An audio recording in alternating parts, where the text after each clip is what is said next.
বন্ধুরা, আজকের আমরা জানব ই-এপিক কার্ড বা ভোটার কার্ড কিভাবে ডাউনলোড করতে হয় সেটা জানব। তো চ্যানেলটি সাবস্ক্রাইব করে ভিডিওটি স্কিপ না করে পুরোটাই দেখবেন, তাহলে সম্পূর্ণ বিষয়টি পুরোপুরি বুঝতে পারবেন। তো এই জন্য আমরা প্রথমে চলে যাব গুগল ক্রোম ব্রাউজারে। তো এখান থেকে আমরা সার্চ করব ভোটার কার্ড বা ভোটার সার্ভিস।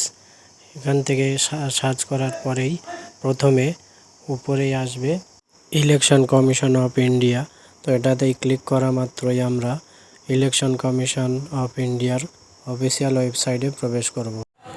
এখানে আমরা ই-এপিক ডাউনলোড এই অপশানটিতে ক্লিক করব। এই অপশানে ক্লিক করার সাথে সাথেই আমাদেরকে লগ ইন পেজে নিয়ে যাবে।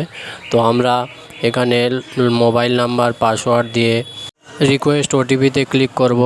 তো আমাদের মোবাইলে একটা ওটিপি আসবে, আমরা সেই ওটিপি এন্টার করে লগ ইনে ক্লিক করব। ভেরিফাই অ্যান্ড লগ ইনে ক্লিক করলে আমরা পুনরায় ইলেকশন কমিশনের অফিসিয়াল হোম পেজে আবার চলে যাব। এখান থেকে আমরা ই-এপিক ডাউনলোড এই অপশানটিতে ক্লিক করব।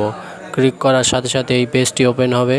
এখানে আমরা এপিক নম্বর অর্থাৎ ভোটার কার্ডের নম্বর এবং আপনি যে রাজ্যের বাসিন্দা সেই রাজ্যটি সিলেক্ট করতে হবে। এগুলি দিয়ে সার্চ অপশানে ক্লিক করার সাথে সাথেই আপনার ভোটার কার্ডের তথ্য দেখাবে।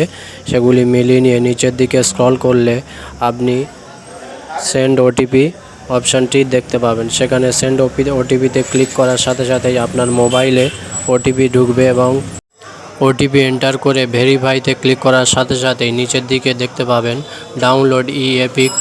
এই অপশানটিতে ক্লিক করার সাথে সাথেই আপনার ই-এপিক ডাউনলোড হয়ে যাবে এবং সেটি আপনি ওপেন করে দেখতে পাবেন।